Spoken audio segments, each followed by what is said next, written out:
suspense. And the producer of radio's outstanding theater of thrills, the master of mystery and adventure, William N. Robeson. A small Midwestern town lying asleep in the moonlight of midnight. Could anything be more familiar, more peaceful, more safe? Certainly not. Unless Ray Bradbury is writing about it. For his is a typewriter of terror. And once again, it has pounded out a tale not only calculated to keep you in suspense, but likely to cost you a night or two of sleep. Listen then as Miss Agnes Moorehead stars in The Whole Town's Sleeping, which begins in just a moment. How does our nation honor heroism? One way is to award the Soldier's Medal, a bronze octagon on which is displayed an eagle standing between two groups of stars. The medal is suspended from a blue ribbon with 13 narrow stripes in the center, 7 white and 6 red. One of the newest and least known of all the American decorations, the Soldier's Medal, authorized in 1926, is bestowed for heroism not involving actual conflict with an armed enemy. There are many forms of gallantry in addition to those demonstrated in battle. The Soldier's Medal was conceived to honor those soldiers who, in non-combat situations, perform bravely and at great peril to themselves. Men who serve as an inspiration to others. The Soldier's Medal holds an important place among America's awards for heroism. And now,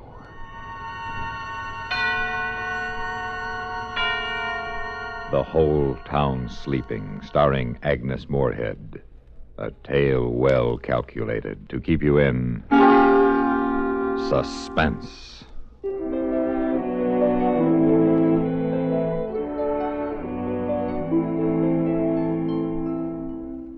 It was a warm summer night in the middle of Illinois country. The little town was deep, far away from everything, kept to itself by a river and a forest and a ravine. In the town, the sidewalks were still scorched. The stores were closing and the streets were turning dark. Screen doors whined their springs and banged, and there was the sound of Grandma Hanlon's hammock creaking across the street. On her solitary porch, Lavinia Nebbs, age 37, very straight and slim, sat waiting. Here I am, Lavinia. Lavinia turned. There was Francine at the bottom porch step, all in snow white. I won't be a minute, Francine. I just have to lock the door. All right. I do like your dress, dear. Why, thank you, Francine. You look so well in that color. I'm afraid I can never wear it. It makes me look sallow. Oh, no, it doesn't. I'm sure it doesn't. Of course, I've always loved you in white. Good evening, ladies. Good evening, Mrs. Hanlon. Good evening. Well, where are you ladies going all dressed up so pretty? To the movies, Mrs. Hanlon. It's William Holden tonight. You won't catch me out on a night like this. Not with the lonely one strangling women. Oh. Lock myself in with my gun. That's what I'm going to do. Well, I wouldn't worry, Mrs. Hanlon. Oh, you wouldn't you? What about Eliza Ramsell? You think she's not worrying? I'll lock myself in with a gun. That's what you ladies should do. Oh, she's so silly. She's a silly old woman. Hasn't got anything better to do than scare herself with rumors and gossip. Well, just the same. Hattie McDullis was killed a month ago. And Roberta Ferry the month before. And now Eliza Ramsell disappeared. Eliza Ramsell walked off with a traveling salesman, if you ask me. But the others... Oh. Strangled. Oh, Francine. They reached the edge of the ravine that cut the town in two, stood there. Behind them were the lighted houses. Ahead, deepness, moistness, fireflies, and dark. The ravine had to be crossed to reach the movies, deep and black as it cut through the hill. Then a creaking bridge to cross over the stream. And then 113 steps up the steep and brambled bank to the other side. The ladies stood there looking down. I just hate to think of you coming back alone tonight, Lavinia. Oh, bosh. I do wish you didn't live on this side of town. Don't you get lonely living by yourself in that house? Oh, maids love to live alone. Come on, we'll take the shortcut. I'm afraid even in the dusk. The ravine scares Oh, me. come on. Don't be so silly. I'll hold your hand. Lavinia, cool as mint ice cream, took her friend's arm and led her down the dark, winding path into the cricket warmth and frog sound and mosquito-delicate silence. Let's run. Lavinia, please. No, why should we? If Lavinia hadn't turned her head just then, she wouldn't have seen it. But she did turn her head, and it was there. Back among a clump of bushes, half hidden, but laid out as if she'd put herself there to enjoy the soft stars, lay Eliza Ramsell. Her face moon-freckled, her eyes like white marble. And then Francine saw it, too, and the women stood on the path for a frozen second, not believing what they saw.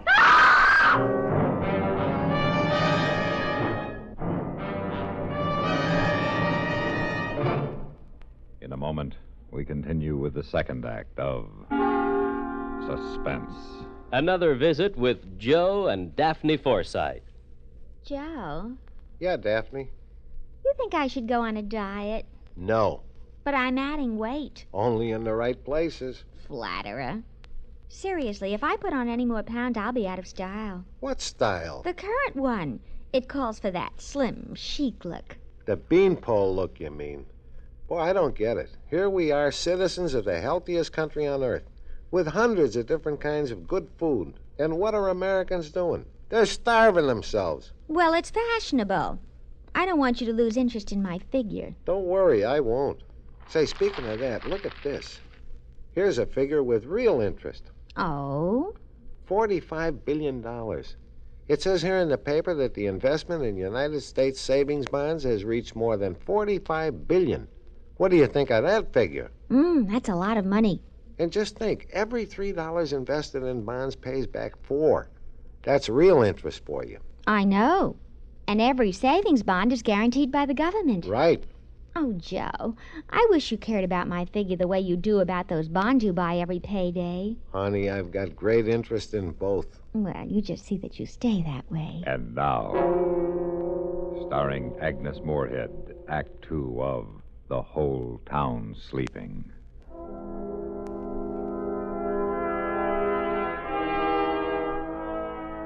And then the police came and darted their flashlights around in the shadows of the ravine. And Lavinia held on tightly to the shuddering Francine.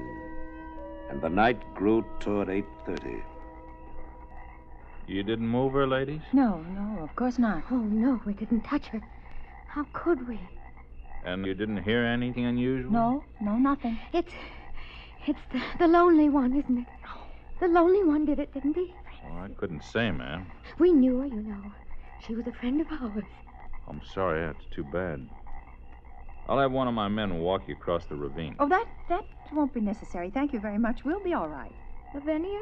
Come along, dear. I've never seen a dead person before.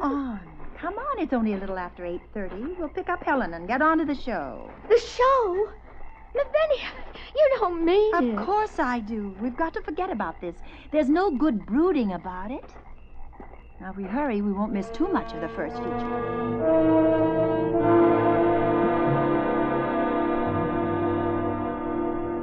Well, I thought you'd never come. You're an hour late. Well, Helen, you see... Someone found Eliza Ramsell dead in the ravine. Oh, no. Who found her? Well, we don't know. How awful. Oh, I don't think we'd better go to the show tonight. Oh, of course we will. It's the last showing today, and I wouldn't miss William Holden for the world. Besides, the lonely one can't kill 3 ladies all at once, and anyway, it's too soon. The murders come a month separated. Come along, Helen. Well, all right. I'll get a sweater. Wait for me. Why didn't you tell her about us finding Eliza? Well, why upset her? Time enough tomorrow. Tonight we're going to the show, so let's not talk about it anymore. Enough's enough. The ladies walked downtown and stopped at the drugstore, which was a few doors from the theater. Lavinia bought a quarter's worth of green mint chews, and the druggist dropped the mints into a sack with a silver shovel. You looked mighty cool this noon, Miss Lavinia, when you was in. So cool and nice, somebody asked after you. Oh? Man sitting at the counter. He watched you walk out, and he says to me, "Hey, who's that?" Just like that, he says it. "Why, that's Lavinia Nebbs, prettiest maiden lady in town," I says. "Beautiful, so beautiful," he says. Where she live? You didn't give him her address. Well, now, I didn't give him the exact address. I said over on Park Street, near the ravine. Hope you didn't mind. Well, that settles it. We're going straight home. That man asking for you, Lavinia. You're next. You want to be dead in that ravine? Oh, nonsense. I'm not going to miss the movie. You two can do what you want. I'm going.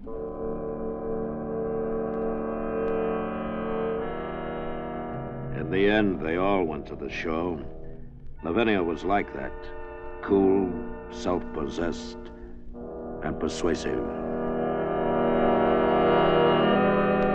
And when they came out of the show, the streets were midnight clean and empty as they walked Francine home. Lavinia, Helen, stay here with me tonight. It's late. Mrs. Murdoch has an extra room. No, thanks. I don't sleep well away from my own bed. Please, Lavinia, please. I promise I'll call you the very minute I get home. Will you? Yes. Will you really? Yes, I promise. Now, Helen, you make her promise to call you, too. I will. Oh, good night. Good night. And please, be careful. Now, I'll walk you home, Helen.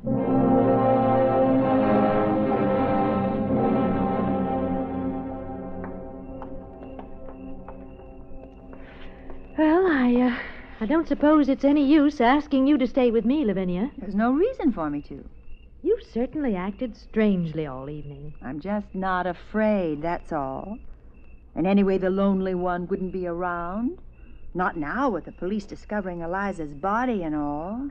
Oh, I feel so guilty. I'll be drinking a cup of coffee just about the time you get to the ravine. Oh, that awful bridge in the dark. Oh, you will call us the minute you get home, won't you? I won't sleep a wink if you don't. I promise you I'll call. Now, good night. Good night. Lavinia Nebbs walked down the midnight street, down the late summer silence. She saw the houses with their dark windows, and far away she heard a dog barking. She thought to herself, In 5 minutes, I'll be safe home.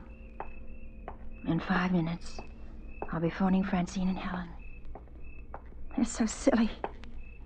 Like old hens. Old, I'm older than either of them.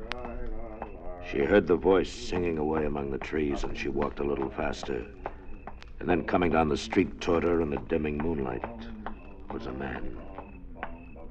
Well, look who's here. What a time of night for you to be out, Miss Nebbs. Officer Kennedy. Oh, I'm so glad it's you. Anything wrong, Miss Nebbs? No, nothing at all. I'm just glad it's you. You know you shouldn't be out so late. Yes, I know. I've been to the movies. The Late Show. Well, I'd better see you across the ravine. No. Thank you. I can make it fine. Moon's going to be behind the trees. It'll be pretty dark. Well, I'm not afraid of the dark, Mr. Kennedy. Are you sure you'll be all right? Yes, quite sure. Thank you. Well, I'll tell you what. I'll wait here till you're across. If you need help, just give a yell and I'll come a-running. Oh, thank you. Good night. Good night, Miss Nebbs. As Lavinia walked on, she thought, I won't walk in the ravine with any man. How do I know who the lonely one is? He could be anyone. Then the ravine. She stood at the top of the 113 steps that led down the steep brambled bank and across the creaking bridge. Then 100 yards and up through the black shadows to Park Street and home. 3 minutes from now, I'll be putting my key in the house door. Nothing can happen. Nothing. And she started down the dark black steps into the deep ravine night, counting as she went. 1, 2, 3, 4, 5, 6, 7. In a moment, we continue with the third act of Suspense. We have, together, ample capacity and freedom to defend freedom. This is NATO, the North Atlantic Treaty Organization. As in many other complex activities, in NATO, too, it's the little things that count. For instance, spare parts for the armed forces equipment of NATO countries. This complex problem is handled by the NATO Supply Center at Châteauroux, France, which assists NATO countries in providing a common system for supply of spare parts. The United States of America is a part of NATO. You should be aware of and alert to the programs and objectives of the North Atlantic Treaty Organization. And now, starring Agnes Moorehead, Act 3 of The Whole Town Sleeping.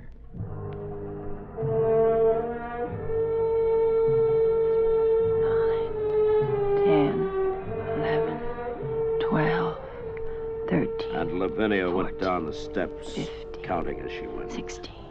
The ravine 17, was deep, 18. and the world was gone. 19, The safe world of people in 21. bed.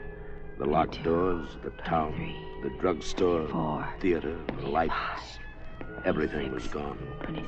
Only the ravine 28, existed and lived, 29, black and 30, huge about her. 31, 32, 33, 34.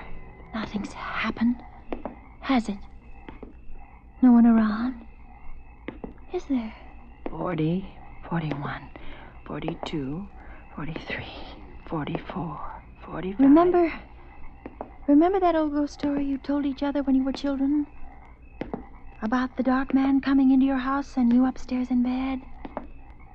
And now he's at the first step coming up to your room. Now he's at the second step.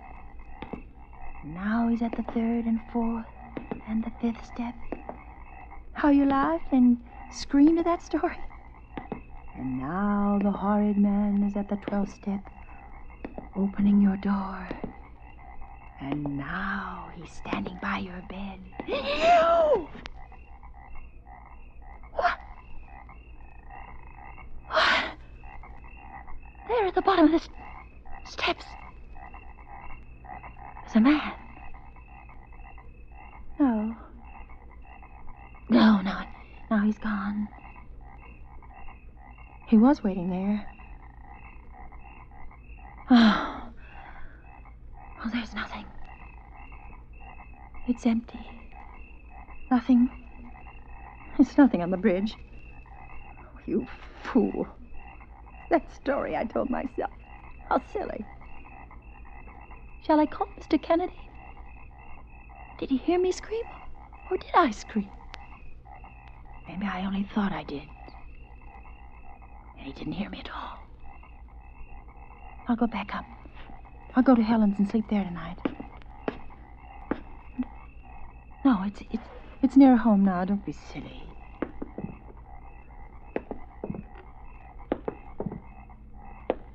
Wait. Someone's following me. Someone's on the steps behind me. I don't dare turn around. Every time I take a step, he takes one.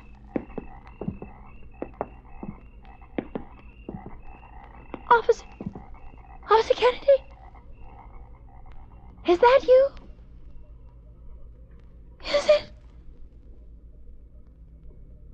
The crickets were suddenly still. The crickets were listening. The night was listening to her. Then there was a sound. Only a woodchuck surely beating a hollow log. No, it was Lavinia Nebbs. It was most surely the heart of Lavinia Nebbs. And she went down the steps faster, running now down the steps, plunging faster and faster down into the pit of the ravine. Run out of the way. Cross the bridge. Run, don't turn. Don't look. If you see him, you'll not be able to move. You just run. Up the path between the hills, the top of the path, the street. And even with the light, the fear swirled about her, closing in, pressing. Please, give me time to get inside and lock the door, and I'll be safe. Home. Oh, I'm safe at home. I'm safe. I'm safe. Home. I'll never go out again. Oh, it's so good. It's so safe inside. I'm locked and safe inside. Wait, the window.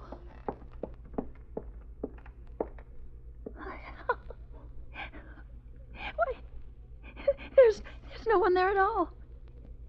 There's nobody. There was no one following me at all. Nobody running after me. How silly. If a man had been following me, he'd have caught me. I can't run as fast as a man. I wasn't running from anything except me. The ravine was safer than safe.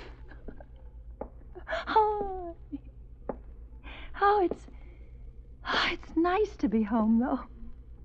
Home's a really good, warm, safe place. The only...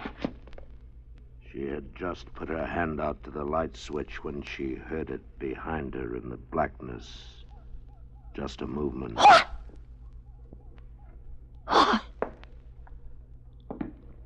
Who is it? Beautiful. So beautiful.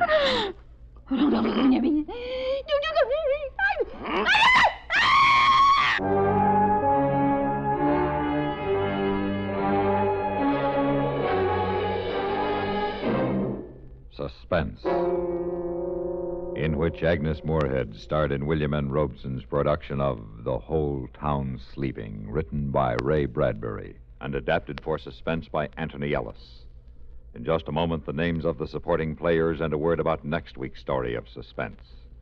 How are your brakes? Not the ones on your car. We're sure you keep those in tip-top working order. But how about your own brakes? Are they in working shape? When you're behind the wheel of your car and you feel that impulse to challenge the legal speed limit, can you stop that impulse on a dime? When a less courteous driver does something downright stupid that may inconvenience you, are you likely to do something twice as foolish, just to show him he can't push you around? Or can you say halt to your anger before it leads to an accident? Students of human behavior have discovered that most of the accidents on our highways are the result of emotional immaturity. An adult can control his feelings and concentrate on his goal. Don't let childish attitudes keep you from reaching your destination. When other drivers and traffic regulations annoy you, use the brakes in your head as quickly as you would the ones on your car. Remember, accidents don't have to happen. Supporting Agnes Moorehead in The Whole Town Sleeping were William Conrad, Lorene Tuttle, Paula Winslow, Barney Phillips, and Charlie Lung. Listen. Listen again next week when we return with another tale well calculated to keep you in suspense.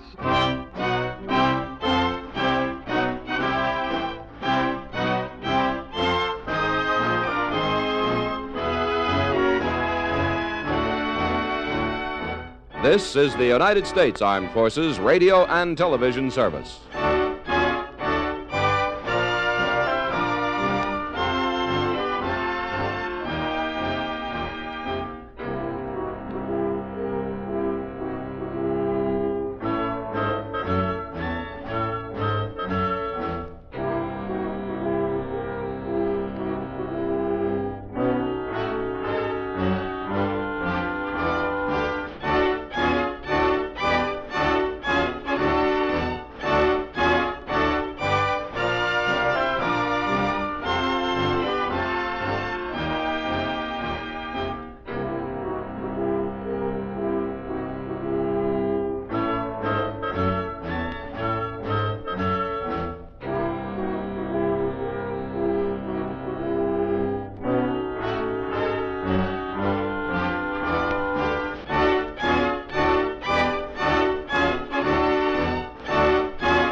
You've been listening to the OTR Gold Network. Find more classic radio at otrgold.com.